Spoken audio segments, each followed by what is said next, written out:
अल्हम्दुलिल्लाह हम्दन कसीरन तय्यिबन मुबारकन फी अल्लाहुम्मा ला उहसी सनाअन अलैक अंत कमा असनैता अला नफ्सिक अल्लाहुम्मा सल्लि अला मुहम्मद व अला आलि मुहम्मद कमा सल्लैता अला इब्राहीम व अला आलि इब्राहीम इन्नका हमीदुम मजीद अल्लाहुम्मा बारिक अला मुहम्मद व अला आलि मुहम्मद कमा बारकता अला इब्राहीम वअला आलि इब्राहीम इन्नका हमीदुम मजीद।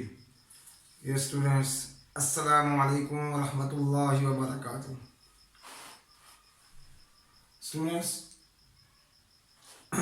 लेक्चर का फ़ायदा उस वक्त होता है जब आप शुरू से आखिर तक पूरी बात को समाअत फरमाएं। जो भी लेक्चर्स हैं आप इनको अव्वल से आखिर तक सुनना है। ये कोई इतना मुश्किल काम नहीं है। मैं आपको उसूल बता देता हूँ कि लॉन्ग क्वेश्चन आपने कैसे तैयार करना है। देखिए, सबसे पहले प्रेजेंटेशन आपके सामने है। ये देखें, सूरत यासीन हेडिंग आप सेंटर में लगाएं। फिर उसका तारुफ, वजह तस्मिया, फजीलत, खुलासा, मज़ामीन, इल्मी और अमली नुकात, ये हेडिंग ऑन द टिप आपने याद कर लेनी है। हर सूरत की जब आपको ये हेडिंग याद होंगी कि इस सूरत में ये हेडिंग है, आपके लिए उसमें लिखना बिल्कुल आसान हो जाएगा। अब जब हेडिंग आपकी याद हो चुकी है तो फिर आपने तारुफ, सूरत यासीन का तारुफ कि ये मक्की सूरत है और इसमें 83 आयात हैं। इसमें आयात की तादाद है 83। फिर इसकी हेडिंग देंगे फजीलत। फजीलत में आपने 3 बातों का तज़किरा करना है। नंबर 1 कि ये कुरान मजीद का दिल है। जैसे हर चीज़ का दिल है तो कुरान मजीद का दिल सूरत यासीन है। फिर आपने एक रवायत के मुताबिक अल्लाह के नबी सल्लल्लाहु अलैहि वसल्लम ने इसे मुर्दों के पास पढ़ने का फरमाया है कि इससे मुर्दों के पास पढ़ा करो। अब जैसे समझ आ रही है कि मुर्दे हैं तो उनके पास पढ़ो, ऐसी बात नहीं है। मुर्दे तो सुनते ही नहीं हैं। ये हो रही है कि जो बंदा मर रहा है, जिसकी जान नहीं निकल रही, तो सूरत यासीन के पढ़ने से अल्लाह ताला उस पर रहम फरमाएंगे और उसकी जान आसानी से निकल जाएगी। इसलिए फरमाया उन लोगों के पास जिनकी जान निकलना मुश्किल हो रही है, सूरत यासीन पढ़ा करो। और एक रवायत में है कि जो शख्स अल्लाह की रज़ा के लिए सूरत यासीन पढ़ता है उसके सब का गुनाह माफ़ हो जाते हैं। एक और बात याद रखिए, कंसेप्ट आपने ज़हन में रखना है कि बाज़ रवायात में गुनाह की माफ़ी का जिक्र आता है। जैसे फरमाया मन सामा रमज़ान व क़ामहु ईमाना व इहतिसाबन गुफ़िर लहु मा तक़द्दम मिन ज़ंबि, कि जिसने रमज़ान ईमान और एहतिसाब के साथ रखा, उसकी रातों में क़याम किया, उसके पिछले गुनाह माफ़। ये गुनाह सगीरा माफ़ है। कबीरा गुनाह तौबा के बगैर माफ़ नहीं होता। और उनमें कबीरा गुनाह जिसका ताल्लुक़ हकूक़ुल इबाद से है, उसके लिए आपने जिसके हकूक़ ज़ाया किए उससे माफ़ी भी मांगनी है। इतना काम आसान नहीं कि रमज़ान के रोज़े रख लिया, क़याम कर लिए, पिछला गुनाह माफ़। और जिसने सूरत यासीन पढ़ी, 1 करोड़ की डकैती डाली, अगले दिन सूरत यासीन पढ़ ली, क्या माफ़ हुआ? नहीं हुआ।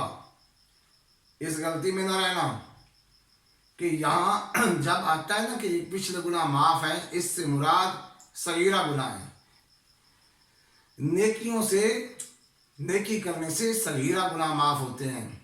जैसे अल्लाह ने फरमाया इन्नल हसनात युज़हिबुन सय्यात, इन्नल हसनात युज़हिबुन सय्यात, बेशक नेकियां बुराइयों को मिटाती हैं।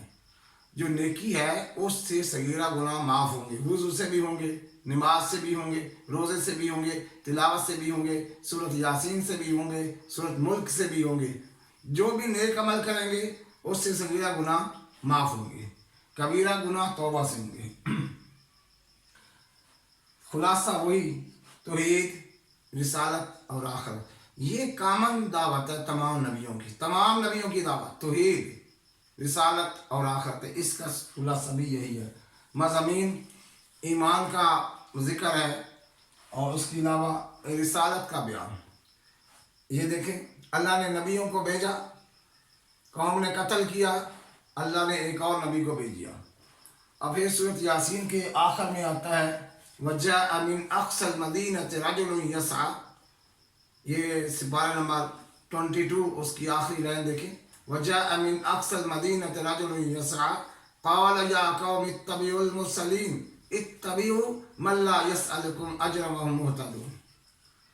ایک آدمی بھاگ کے آ رہا ہے، بھاگ کے شہر کے ایک کنارے سے آ رہا ہے، کہتا ہے میری قوم ان لوگوں کے پیچھے چلو جو تم سے صلہ نہیں مانگ رہے اور تمہیں سیدھی راہ بتا رہے۔ قوم بڑی ظالم تھی، قوم نے اسے شہید کر دیا اور وہ اپنی خواہش بتا رہے، کاش میری قوم کو پتہ چل جائے کہ اللہ نے میری مغفرت کر دی ہے۔ نبی کی دعوت کی اس نے تائید کی ہے، نبی کی خود نبی نہیں ہے، نبی کی دعوت کی تائید کرنے والا اللہ نے کہا چلا جا جنت میں چلا جا۔ دوسری بات، جو شہید ہوتا ہے اس کا خون زمین پر جب گرتا ہے اس سے پہلے اللہ اس کی مغفرت فرماتے ہیں۔ پھر اللہ نے یہاں بتایا کہ دنیا والوں کو بتاؤ اس کا اکرام کیا ہے، اس کا اعزاز کیا ہے۔ اللہ نے فرمایا جنت میں چلا جا، اس کا ذکر ہے۔ اب اس سبق سے ہم نے کیا سیکھا، کیا علمی نکات ہیں، کیا عمل کرنے کی باتیں ہیں؟ وہ یہ ہے کہ قرآن سے وہی فائدہ اٹھا سکتے ہیں جو نصیحت پر عمل کرتے ہیں۔ دیکھیں جی پہلا سپارہ، الف لام میم ذالک الکتاب لا ریب فیہ ھدی للمتقین، ہدایت ہے متقین کے لیے۔ کیوں؟ جس نے ہدایت کو حاصل کرنا ہے اس نے اس کی کوشش کرنی، کوشش کے بغیر کوئی کام نہیں آتا۔ ہدایت زبردستی اللہ کسی کو نہیں دیتے، جس کے دل میں چاہت اور طلب ہوتی ہے اسے ملتی ہے۔ تو قرآن سے وہ لوگ فائدہ اٹھا سکتے ہیں جن کے دلوں میں چاہت ہوگی۔ پھر سورج چاند کا نظام، اس سے اللہ تعالیٰ مثالیں دے رہے ہیں۔ اور للشمس ينبغي لها أن تدرك القمر وللليل سابق النهار وكل في فلك يسبحون۔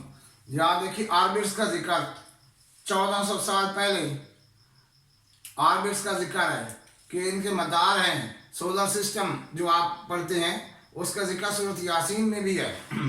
تو اس سے کاؤنٹنگ ہو رہی، گنتی کی، دن کا بدلنا، رات کا آنا، یہ ہماری تاریخیں یہ سورج اور چاند کے نظام کے مطابق ہے۔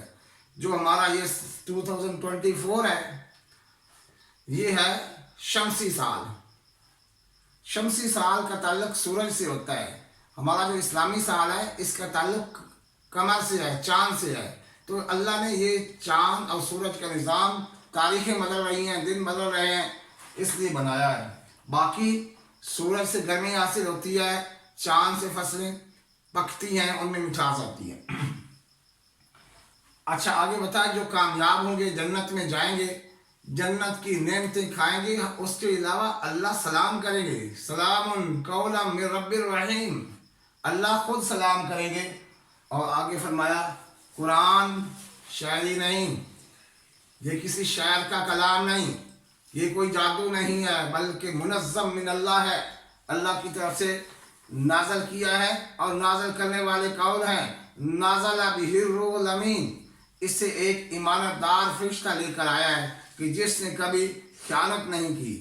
اور آگے انبیاء نے دعوت کے ذریعے پہنچایا ہے، جیسے فرمایا بلغ ما انزل الیک من ربک، پہنچائیے اپنے رب کا پیغام لوگوں تک۔ وَإِن لَّمْ تَفْعَلْ فَمَا بَلَّغْتَ رِسَالَتَهُ، اگر آپ نے پہنچانے کا صحیح کام نہ کیا تو آپ نے رسالت کا حق ادا نہیں کیا۔ ایمانت دار فرشتہ لے کر آیا، نبی بھی ایمانت دار ہے، یعنی کہ اللہ کی طرف سے جو پیغام آیا ہے ایز اٹ از انہوں نے لوگوں تک پہنچا دیا ہے۔ آیا مویشی، اینیملز، جانور اللہ کی نعمت ہیں، इनके फ़ायदे देखो। कुछ जानवर ऐसे हैं जिन पर हम सवारी करते, गधा, घोड़ा, ऊँट वगैरह। कुछ जानवर ऐसे हैं जिसका गोश्त खाते हैं, बकरी, भेड़, गाय, भैंस वगैरह, इनका गोश्त खाते हैं। और कुछ ऐसे जानवर हैं जिनका दूध भी पीते हैं। तो ये नेमते हैं। अब देखें, दूध एक तरफ खून है, एक तरफ आपका दूध है, खून नापाक। इन्नमा हर्रम अलैकुमुल मैता वद्दम, दम खून नापाक। और लबन खालिस अल्लाह पिला रहे हैं, और उनकी आपस में आमेज़श नहीं होती। और ये जानवर अल्लाह ने हमारे फ़ायदे के लिए पैदा किए हैं। कितने बकरे, बकरियां, मुर्गियां और जानवर मेरे और आपके ज़िबा हो रहे। रोज़ाना लाखों जानवर ज़िबा हो। कभी हम ज़िबा हुए किसी के लिए?